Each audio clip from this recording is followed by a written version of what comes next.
friends, how are you? I hope you all are well. In the previous lecture, we have discussed industrial revolution, then political revolution, then now there is another factor which are responsible for the making of discipline, sociology.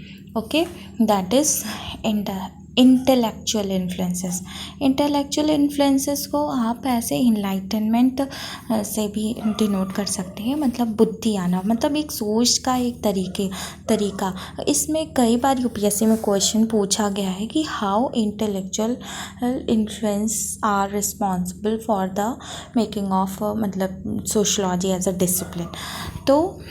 तो इसमें intellectuals में जैसे कुछ ऐसे बुद्धि कैसे, मतलब कुछ ऐसे सोच विचार कैसे हुए। तो ये जो था सोशलॉजी का बनना कैसे हुआ, इससे फोर्स ऑफ चेंज, मतलब जो कई सारा चेंज हो रहा था, बहुत ज़्यादा समाज में बदलाव हो रहा था, तो उसकी वजह से जैसे लोग सोचने पे मजबूर हो गए, लोग रीज़न करने लगे, लोग इंडिविजुअल पे फोकस करने लगे। तो इंडिविजुअल पे फोकस करने लगे, मतलब कि रीज़न पे, इंडिविजुअल पे, लोगों के लिए, जैसे वही मैंने पहले वाले लेक्चर्स में बताया था, मतलब लोगों को बुद्धि आ गई, लोगों का रीबर्थ हो गया, तो वो इंडिविजुअल पे फोकस करने लगे। अब उस टाइम के और एक और विचारधारा थी कि इंटेलेक्चुअल्स, वही मतलब विचारधारा से कैसे क्या विचारधारा से मतलब कि सोशलॉजी बनी, तो साइंटिफिक अप्रोच अप्लाई करने को वो लोग सोच रहे थे। कौन लोग फिलोसोफर और सोशलॉजिस्ट, क्योंकि समाज में ऐसा बहुत ज़्यादा प्रॉब्लम इकट्ठा हो गया था, बहुत केओस मच गया था, बहुत ज़्यादा उथल पुथल हो रहा था और कुछ अराजकता फैल गई थी। तो लोग इस समाज में जो छोटे मोटे चोरी वगैरह होता था, लोग प्रॉब्लम में आ रहे थे, तो उन सब का सल्यूशन किससे ढूंढने के लिए ये लोग सोचे मतलब इंटेलेक्चुअल सोचे, कैसे, क्या दिमाग लगे, नेचुरल साइंस के तरीके सोचे। तो अब इन्होंने ये भी कहा कि किन्होंने कहा, सोशलॉजिस्ट ने कहा कि अगर किसी भी सोशल इंस्टीट्यूशन, अब देखिए सोशल इंस्टीट्यूशन जैसे रिलीजन हो गया और स्कूल हो गया, जहाँ पे लोग आपस में मिलते हैं उसे सोशल इंस्टीट्यूशन कहते हैं। तो अगर किसी भी सोशल इंस्टीट्यूशन को का ये जज करना है कि वो ह्यूमन नेचर के लिए सही है कि नहीं है, तो उसको आप क्वेश्चन करिए, उसको रीज़न करिए कि ऐसा क्यों है, इसके नियम्स क्या हैं, ऐसे क्यों नियम बना है। तो वैसे शुरू से ही आदिकाल से ही ये सोच रही है इंसान की कि वो अपने आसपास की चीज़ों से मतलब सराउंडिंग से बहुत ही इफ़ेक्टिव रहता है। तो इसमें ये सोच जनरेट हुई उस टाइम कि अगर हम सोशल इंस्टीट्यूशन में कुछ चेंज करेंगे या कुछ क्रिटिसाइज़ करेंगे, तो हम अपने क्रिएटिव पावर को बढ़ाएंगे। अब वही होता है जैसे हमारे पार्लियामेंट में क्या होता है कि parliament as a social institution है, जहाँ पे लॉज को लेकर के बिल का क्रिटिसाइजेशन होता है, उसको चेंज करने की बात होती है, बहुत ज़्यादा डिबेट होता है, जिससे क्या होता है कि एक एक्चुअल बिल, जेन्युइन बिल सामने निकल के आता है, जो कि बहुत ही ज़्यादा क्रिएटिव होता है। तो उससे क्या होता है, लोगों का भला होता है, मतलब अटेन परफेक्शन होता है। तो उसी हिसाब से ये सोचिए, इस टाइप के जो अभी जाके हम लोगों के कॉन्स्टिट्यूशन में है, उस टाइम ये क्रिटिसाइज़ करना और चेंज करना सोशल इंस्टीट्यूशन की बात सोची जा रही थी, कही जा रही थी, दिमाग लगाया जाता है कि ऐसा होना चाहिए। और क्या दिमाग लगाया, फिलॉसफी ऑफ हिस्ट्री। अब आप कुछ क्या क्या दिमाग लगाया, क्या क्या इंटेलेक्चुअल इन्फ्लुएंस हुआ कि मतलब कि हिस्ट्री, आप जैसे कार्ल मार्क्स हैं, डर्कहाइम्स हैं, इन्होंने सोशलॉजी की स्टडी कहाँ से करना चालू किया, बहुत प्रीमिटिव एज में जाके चालू किया। जैसे डर्कहाइम ने टोटम वगैरह रिलीजन पे स्टडी किया, और कार्ल मार्क्स ने मोड ऑफ प्रोडक्शन पे, जैसे 5 mode of production Karl Marx ने दिए हैं, तो पहला प्रिमिटिव था। तो ऐसे धीरे धीरे करके इनका कहने का मतलब है कि हम सोसाइटी क्या है, प्रोग्रेस्ड है, मतलब सोसाइटी सिंपल से कॉम्प्लेक्स होती गई है। लोग पहले क्या हुआ करते थे, जैसे गाय पाला और दूध दिया गाय ने, खुद ही खाया खुद ही, फिर मतलब कि गाय का चारा कहाँ से मिलेगा, खेत से खुद वो किया। अब क्या है, अब कुछ हम लोग अलग अलग प्रोफेशन में जा रहे हैं, तो तो लोगों का अलग अलग प्रोफेशन होता जा रहा है, लोग एक दूसरे पे इंटरडिपेंड हो जा रहे हैं। तो मतलब सोसाइटी क्या हो रही है, कॉम्प्लेक्स हो रही है। क्योंकि मान लीजिए हम यहाँ पे आपके लिए वीडियो बना रहे हैं, तो मेरे लिए खाना कोई और अरेंज कर रहा होगा, मेरे लिए फैसिलिटीज़ जहाँ हम बैठे हैं वो कोई और अरेंज करा रहा होगा, वो कोई मुझे और सपोर्ट दे रहा होगा, तो मैं ये आपके वीडियोस अपलोड कर रही हूँ। तो इसका कहने का ये मतलब है कि सोसाइटी एक दूसरे पे मतलब डिपेंड होती जा रही है। जैसे अब कार बन रहा है किसी फैक्ट्री में, तो कार का जो एक पार्ट है वो किसी और फैक्ट्री में, दूसरा कहीं और, मतलब कि स्पेशलाइजेशन भी हो रहा है। लोग इंडिपेंडेंट नहीं है, लोग एक दूसरे पे डिपेंड हो रहे हैं, मतलब सोसाइटी काफ़ी कॉम्प्लेक्स टाइप की होती जा रही है। तो लेकिन ये अगर हमको स्टडी करना है तो हम हिस्ट्री से लेके चलेंगे। तो क्या फ़िलॉसफी जनरेट हुई कि हमको सोसाइटी की स्टडी हिस्ट्री से करनी है, तभी हमें कुछ सल्यूशन मिलेगा। अब देखिए, अब कुछ आइडियाज़ ऐसे आए जो बायोलॉजिकल थ्योरी ऑफ एवोल्यूशन। इसका मतलब ये है कि जैसे डार्विन ने एवोल्यूशनरी थ्योरी दिया था कि क्योंकि जैसे आप कह सकते हैं कि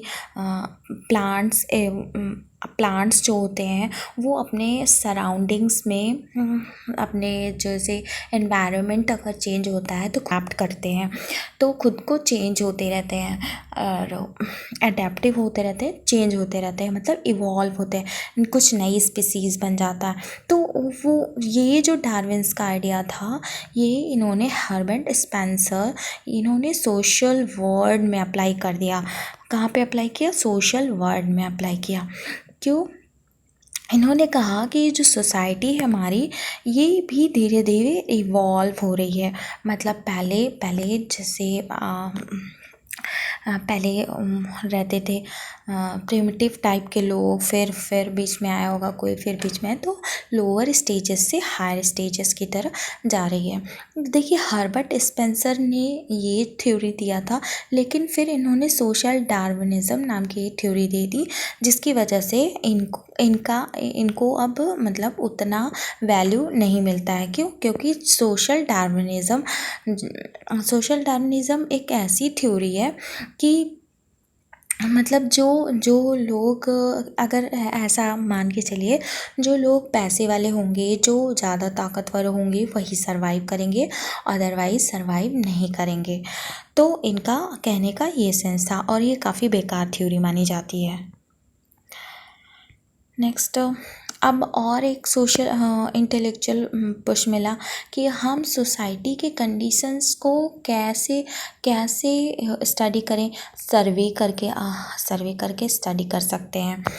तो मतलब ये है कि जैसे नेचुरल साइंस से हम ह्यूमन अफेयर्स को स्टडी कर सकते हैं। मतलब नेचुरल साइंस का मतलब ये हो गया फिज़िक्स, केमिस्ट्री, बायो, ये सारा वाला जो एक थ्योरी डेवलप कर देता है तो वो थ्योरी फ्यूचर में प्रिडिक्टेबल भी होती है, मतलब फ्यूचर में भी हाँ उस थ्योरी को आप प्रिडिक्ट कर सकते हो कि अब इस इन दोनों एलिमेंटों को मिलाने पे ये होगा और हमेशा ही यही होगा। तो ये चीज़ जो है ह्यूमन अफेयर्स में भी अप्लाई करने के लिए सोचा गया। और साइंटिस्ट लोगों ने ये भी सोचा कि जो ह्यूमन फिनोमेना है कि लोग जो एक दूसरे से कैसे बात करते हैं, कैसे इंटरेक्ट करते हैं, ये जो छोटे छोटे फिनोमेना है, अगर कोई किसी के रिचुअल्स अलग हैं, किसी के कस्टम्स अलग हैं, तो इसको क्या किया जा सकता है, क्लासीफाइड कर सकते हैं हम, और इसको मेजर कि जैसे जैसे साइंस में होता है ना कि एलिमेंट्स का क्लासिफिकेशन होता है, उनका मेजरमेंट होता है, एकदम सेम वैसे। तो यहाँ पे ट्राई करने को हो रहा है कि सोशल जो परिस्थितियाँ बन रही हैं, सोशल कंडीशंस मतलब सोशल परिस्थितियाँ जो बन रही हैं, इनको भी हम क्लासीफाई कर सकते हैं कि इस सोशल कंडीशन में ऐसा होता है, इस सोशल कंडीशन में ऐसा होता है। तो ये एक डिस्कोर्स टाइप का जनरेट हो रहा है, मतलब एक सोच बदली जा रही है, और इसी सोच से जो है सोशलॉजी का जन्म होता है। अब जैसे कुछ सोशलॉजिकल और पॉलिटिकल रिफॉर्म्स किस में होते हैं, फ्रेंच रिवॉल्यूशन। तो अब हाँ मैंने एक टॉपिक यहाँ पे छोड़ा है, ये है पॉवर्टी। अब गरीबी क्या है, गरीबी नेचुरल, पहले हम लोग क्या कहेंगे, देखिए एनसीईआरटी में दिया गया है कि गरीब लोग क्यों होते, तो उसमें मतलब एक्सप्लेन किया गया कि गरीब जो है उसने अच्छे से मेहनत नहीं किया होगा, अच्छे से पढ़ा नहीं होगा, या फिर वो काम नहीं करना चाहता होगा, इसलिए गरीब है। लेकिन ये सोशलॉजिकल डेफिनेशन बहुत ही ब्रॉड है। सोशलॉजी जो है सामने जो दिखता है सिर्फ उसी पे नहीं, बहुत ही एनालिटिकल सिचुएशन एनालाइज करती है, एनालिटिकल वे में हर पॉइंट ऑफ व्यू से सोशलॉजी सोचती है। तो इसलिए सोशलॉजी का जो स्कोप भी है वो भी बहुत ही ब्रॉड है। तो यहाँ पे क्या ट्राई करने को कहा गया है कि जैसे पॉवर्टी क्या होती है, सोशल कंडीशन से इन्फ्लुएंस हुई है, जैसे समाज ने गरीबी क्रिएट की है। अब एक है कि एक बच्चा है, उसके यहाँ कल्चर नहीं है पढ़ने का, मतलब कि गरीब है, तो उसके यहाँ क्या है, खाने कमाने का ही बहुत इम्पोर्टेंस रखा जाता है। तो कैसा कल्चर उसको मिल रहा है, लोअर कल्चर मिल रहा है। तो अब आगे पढ़ेंगे, साइंटिस्ट ने इस पे भी थ्योरी दे रखी है। तो इसमें क्या है, मूवमेंट ऑफ सोशलॉजिकल और पॉलिटिकल रिफॉर्म। हाँ, सोशलॉजिकल और पॉलिटिकल रिफॉर्म किस में हुआ, फ्रेंच रिवॉल्यूशन में, इंडस्ट्रियल रिवॉल्यूशन में हुआ। तो इससे क्या हुआ, ये कुछ इंटेलेक्चुअल बातें आई, मतलब कुछ दिमाग आया किस मूवमेंट को लेकर के, पॉलिटिकल, कुछ समाज में ऐसा मूवमेंट चल रहा था, जैसे तख्ता पलट की स्थिति चल रही थी, बहुत टसल चल रहा था, तो इसको लेकर के दिमाग आया, तो जिससे मतलब लोगों ने सोचना चालू किया, तो क्या हुआ सोशलॉजी का जन्म हुआ। वैसे आप यहाँ पे देख सकते हैं जितनी भी इंटेलेक्चुअल फील्ड्स हैं वो किससे, अपने सोशल सेटिंग से बहुत ही ज़्यादा इन्फ्लुएंस्ड होती हैं। जैसे आप देखिए कि पॉलिटिकल साइंस है, हाँ, तो वो किससे इन्फ्लुएंस होगा, अपने आसपास के लोगों से, उसकी पॉलिसीज़ से, उसके इफ़ेक्ट से। तो उसी तरह से जो सोशलॉजी है वो भी आसपास की सेटिंग्स से बहुत ही ज़्यादा प्रभावित हुई। तो आसपास में जो केओस मच रहा था, जैसे हमारा डेमोक्रेसी है ना, हमारे इंडिया का, जब हमारा कॉन्स्टिट्यूशन बना तो क्या हुआ कि हम हमारे ऐसे कंडीशंस ही हो गए थे कि इस अलग अलग तरह के कंडीशंस हुए जिसको ध्यान में रखते हुए हमारा कॉन्स्टिट्यूशन बना, चाहे वो रिजर्वेशन को लेकर के हो, चाहे वो वुमेंस को लेकर के हो, चाहे अडल्ट सफरेज को लेकर के हो। तो आसपास में जो भी कंडीशन चल रही थी उनको फोकस करते हुए कॉन्स्टिट्यूशन बना। ये तो इंडिया के सेंस में। तो उसी हिसाब से जो भी सोशल सेटिंग्स चल रही थी उन सभी को फोकस करते हुए सोशलॉजी बना। लेकिन सोशलॉजी की ख़ास बात क्या है कि सोशलॉजी सोशल अफेयर्स को देखती है, सोशल एस्पेक्ट्स को देखती है। ठीक है। Now this lecture has finished. Okay, if you have any doubt, please comment. Okay, if you need any improvement, and then you recommend me in the comment. अगर आपको और भी कुछ लगे कि कुछ इसमें इन्हांस हो सकता है तो आप कमेंट बॉक्स में कमेंट कर सकते हैं। और ये जो मैंने वीडियोस, ये जो मैंने नोट्स बनाए हैं, ये बहुत ही कंसाइज में बहुत सारा मैटर है, क्योंकि इंटेलेक्चुअल इन्फ्लुएंस फोर्स पे भी आया था क्वेश्चन कि 2000 17 में कि कैसे इंटेलेक्चुअल एंटीसीडेंट ने सोशलॉजी को ऐसे डिसिप्लिन बनाने में मदद किया। मतलब कैसे इंटेलेक्चुअल मतलब कैसे सोच ने बनाया, कैसे बुद्धि लगा के बनाया गया, मतलब क्या सोच जनरेट करके। अब देखिए ये सारी जो बातें इतनी मैंने आपको बताई हैं, जो नोट्स मैंने बताया, एक टॉपिक इसमें अच्छे समझाया है, तो इसको आपको ध्यान में रखना है और नोट्स बनाते चलिए। आप चाहे आप अपने हैंड रिटन नोट्स बना दीजिए, चाहे आप बोलेंगे तो मैं PDF भी अपलोड कर दूँगी। Okay, thank you. और मुझे लगता है ये बहुत ही वैल्यूएबल है, क्योंकि मैंने अलग अलग बुक से बोरो किया है, जिसमें रिट्ज़र भी है, हरलम्बस भी है और नितिन सांगवान की भी बुक है। इन सब और भी बुक, 1-2 बुक है, जैसे तुषार अंशु की। तो इन सभी से मैंने नोट्स बोरो करके इसमें कंसाइज़ किया है। और मेरे जितने भी लेक्चर्स आ रहे हैं, मुझे लगता है कि बहुत ही वैल्यूएबल है और रिमाइंड करने वाली बात है कि दोस्तों, वैसे तो बहुत सारी चीज़ें हैं लिखने के लिए, लेकिन माइंड आपका जितना रिटेन कर पाएगा, जितना आप उसको रिप्रोड्यूस कर पाएंगे एग्ज़ाम में अच्छे से, उसी में नंबर गेन होगा। तो अब ठीक है, आप अपनी तरफ से कोशिश करिए और मुझे और जो भी अगर आपको सजेस्ट करना हो तो प्लीज़ मुझे सजेस्ट करिए। Okay, thank you, bye bye, take care.